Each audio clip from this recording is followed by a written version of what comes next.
রাষ্ট্রপতি মোহাম্মদ শাহাবুদ্দিনের পদত্যাগের বিষয়ে কথা বলেছেন এনসিপি নেতারা। তারা দাবি জানিয়েছেন তাকে গ্রেপ্তার করে আইনের আওতায় আনার।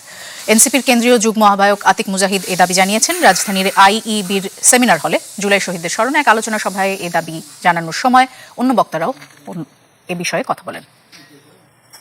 জনগণ বিরোধী, অভ্যুত্থান বিরোধী, বিপ্লব বিরোধী তার সাথে কমিউনিকেশন করলো। আমার দাবি থাকবে ওনার পদত্যাগের পর ওনাকে অ্যারেস্ট করা উচিত, ওনাকে অ্যারেস্ট করে বিচারের আওতায় আনা উচিত।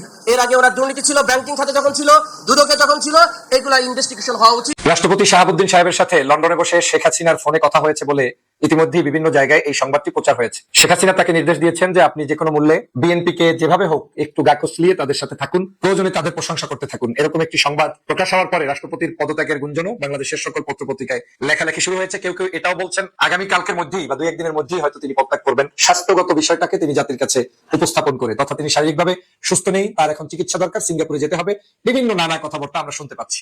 কিন্তু এই সরকার ক্ষমতায় আসার পরে রাষ্ট্রপতির পদত্যাগের জন্য বিরোধী দল সহ অনেক মানুষ বাংলাদেশের জুলাই বিপ্লবের পক্ষে সবাই মিলে এই দাবিটা তুলেছিল যে রাষ্ট্রপতি এখন তো অন্তত পদত্যাগ করতে পারে। যারা সকাল সন্ধ্যা সংবিধানের দোহাই দিয়েছে ওই ইতিহাস তো শেষ, নতুন সরকার এসেছে, নতুন রাষ্ট্রপতি থাকবে, এটাই বাস্তবতা। কিন্তু বিএনপি তারা তখনও বুঝতে পারে নাই আমাদের মাননীয় প্রধানমন্ত্রীর আশেপাশে কারা কিভাবে বিভিন্ন ধরনের উপদেশ দিয়ে এবং কিছু দুষ্ট লোকেরা উপদেষ্টা পরিষদ, সচিব, এই যাবতীয় জায়গায় বসে বসে নিশ্চিত মিসগাইডেড করছেন। আজ হয়তো তারা টের পাচ্ছেন যে রাষ্ট্রপতি কি কাজটা করে ফেলেছে। আজকে যদি শেখ হাসিনার সাথে রাষ্ট্রপতি এই ধরনের কথা বলেই থাকেন এবং এটা যদি সত্য প্রমাণিত হয়, তাহলে তার চাইতে দুর্ভাগা এই বাংলাদেশের প্রেক্ষাপটে বিএনপির জন্য আর কিছুই থাকতে পারে না। মানে আমি সাপ দুধ খাওয়ায় খাওয়ায় পুষতেছি। আমি জুলাই বিপ্লবের পরে একটি রাষ্ট্র ক্ষমতায় এসেছি, তারপরেও আমার রাষ্ট্রপতি কি করছে, আমার আশেপাশে কারা কি করছে, আমার কাছে কোনো খবরই নেই। অথচ যারা আপনাকে খবর নেয়ার জন্য বলছে, যারা বারবার বলছে যে রাষ্ট্রপতি পরিবর্তন করুন, তাতে তো রাষ্ট্রপতি জামাত শিবির থেকে হবে না, এটা বিএনপি থেকেই হবে, আপনাদের লোকেরাই হবে। তারপরেও কেন তারা পরিবর্তন করতে বলেছে? তারা এতটুকু অন্তত চায় যে আপনারা যেহেতু ভোটের মাধ্যমে ক্ষমতায় এসেছেন, আর যেভাবেই এসেছেন আপনাদের লোক দিয়ে সংসারটা চালান। কিন্তু তারা সে ভুলটা বুঝতে পারলেন না। আজকের রাষ্ট্রপতির পতন হচ্ছে, পদত্যাগ হচ্ছে, এটাও গোপনে যে কোনো মূল্যেই হয়ে যাচ্ছে। আমরা যেটা বুঝতে পেরেছি তার অচিরেই তার রাষ্ট্রপতির পদত্যাগটা হয়ে যাবে। কিন্তু আজকের এই সিচুয়েশন কি শুধুমাত্র রাষ্ট্রপতি ক্রিয়েট করেছেন? না, সমস্ত জায়গায় আমাদের মাননীয় প্রধানমন্ত্রী জনাব তারেক রহমানের আশেপাশে সব এখন আওয়ামী লীগে ভরপুর। এই কথাটা কেউ বলবে না, কারণ তারা শুধুমাত্র জামাত শিবির ট্যাগিং দিয়ে আপনার কাছে বিএনপি সাজার জন্য ওই একটু বেনামাজি ভাব ধরা, একটু স্মার্টনেস ভাব ধরা, একটু জামাত শিবির না এটা প্রমাণ করা, এরকম প্রমাণ করতে গিয়ে আওয়ামী লীগের লোকগুলোই আপনার পাশে ভর করে বসে আছে, যাতে আপনার ক্ষতির সম্ভাবনা জামাত শিবিরের চাইতে অনেক বেশি। কারণ এরা কেউ আপনাদেরকে ধ্বংস করে দিবে না।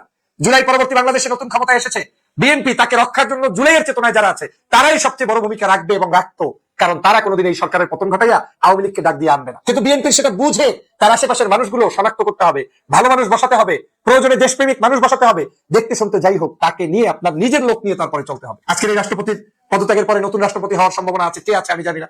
ইতিমধ্যে শুনেছি সেখানে আননোন পিপল নাকি আসার একটা সম্ভাবনা আছে, কেউ কেউ রাজনীতির মাঝে পরিচিত না, ভিন্ন জায়গা থেকে। কেন রে ভাই?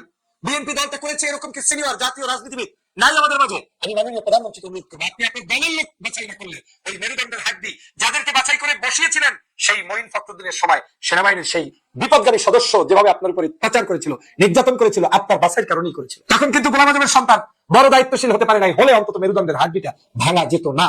এই সত্য কথা কেউ বলবে না। যাই হোক, বাদ দেন গোলাম আজম, আপনার জামাতের সাথে সম্পর্কের দরকার নেই। কিন্তু বিএনপির মানুষ ছাড়া, পরীক্ষিত নেতা ছাড়া আপনার আশেপাশে কাউকে বসালে আবার এই শেখ হাসিনার ষড়যন্ত্রে আপনাকে ভেস্তে যেতে হবে, করতে হবে, কোনো সন্দেহ নাই। কথাটা অগ্রিম বলে রাখলাম। মাননীয় প্রধানমন্ত্রী, আপনি জানেন ভালো করে আজকে আপনার এখানে সচিব নিয়োগ দেওয়া হয়েছে, উপদেষ্টা নিয়োগ দেওয়া হয়েছে। জীবনে কোনোদিন বিএনপি করে নাই, আজীবন বিএনপির বিরুদ্ধাচরণ করেছে, জিয়া পরিবারের বিরুদ্ধাচরণ করেছে। তারা তালিকায় চলে আসে খুব দ্রুত চাটাচাটি করে। আপনি জানি যে আপনি এগুলো পছন্দ করেন না, আপনি একজন সভ্যের মানুষ, কিন্তু কি কারণে তাদেরকে ওই জায়গায় কারা পৌঁছে দিয়েছে সেটা আপনাকে বুঝতে হবে। আজকের একটা রেড লাইনে রেড জোরে অবস্থান করছেন আপনি। আমাদের মাননীয় প্রধানমন্ত্রীর কাছে উদাত্ত আহ্বান থাকবে, রাষ্ট্র কাঠামোটাকে আপনি এমন ভাবে সাজান যেখানে কোনো অবস্থায় অন্তত পতিত দোসররা আপনাকে ঘায়াল করতে না পারে। আমাদের এই কথাগুলো তিক্ত লাগবে, অনেকে আপনাকে ভুল বুঝাবে যে সেটা এখন জামাত, সে কারণে এই কথা বলছে। আমি জামাত না, আমি জামাতের আগেও বলেছি, বিএনপি করেছি, যেটা সত্য সেটা আমাকে বলতেই হবে। আজকের এই বাংলাদেশের রাষ্ট্রপতি আগামী হয়তো 1 সপ্তাহ পর পদত্যাগ করবেন। কেন আপনাকে 6 মাস অপেক্ষা করতে হলো? জানতে হলো যে তিনি শেখ হাসিনার সাথে কথা বলা লাগছে কি লাগে না আমি জানি না।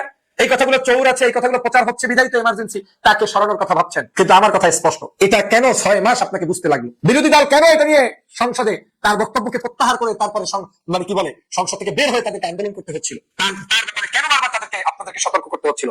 এর মূল কারণ হচ্ছে আপনারা বারবার ভুল পথে হাঁটছেন। মাননীয় প্রধানমন্ত্রী, আজকের বাংলাদেশে জুলাইয়ের চেতনায় 24-এর এই যে বাংলাদেশ নতুন করে গঠন হয়েছে, এই বাংলাদেশের চেতনা আপনাকে সবার আগে বাস্তবায়ন করতে হবে। গণভোট বাস্তবায়ন করতে হবে, জুলাই সনদ বাস্তবায়ন করতে হবে। করলে আপনি সেফ, আপনার পরবর্তী প্রজন্ম, আপনার সন্তান জাইমা রহমান সেফ, রাজনীতি করতে পারবে, তারুণ্য নিয়ে নতুন স্বপ্ন নিয়ে বাংলাদেশকে এগিয়ে নিয়ে যেতে পারবে, না হয় এই রাজনীতি থেকে ছিটকে পড়তে হবে। আজকে আপনাদেরকে যারা এগুলো বাস্তবায়ন করতে দিতে চায় না, কোনো একদিন যদি তারা আসতে পারে, তখন এই বাংলাদেশের এই যে রাষ্ট্র ক্ষমতায় ছিলেন এটাকে অবৈধ ঘোষণা করবে। আর সেটা করেছে যে শেখ হাসিনা, সেটা তো দেখেছেন বাংলাদেশের শহীদ রাষ্ট্রপতি জিয়া রহমানের যে রাজনৈতিক প্রেক্ষাপটে তার উর্বরতা ছিল, উত্থান ছিল, সেটাকে রাষ্ট্রপতির এই উত্থানটাকে অবৈধ ঘোষণা করেছিল শেখ হাসিনা।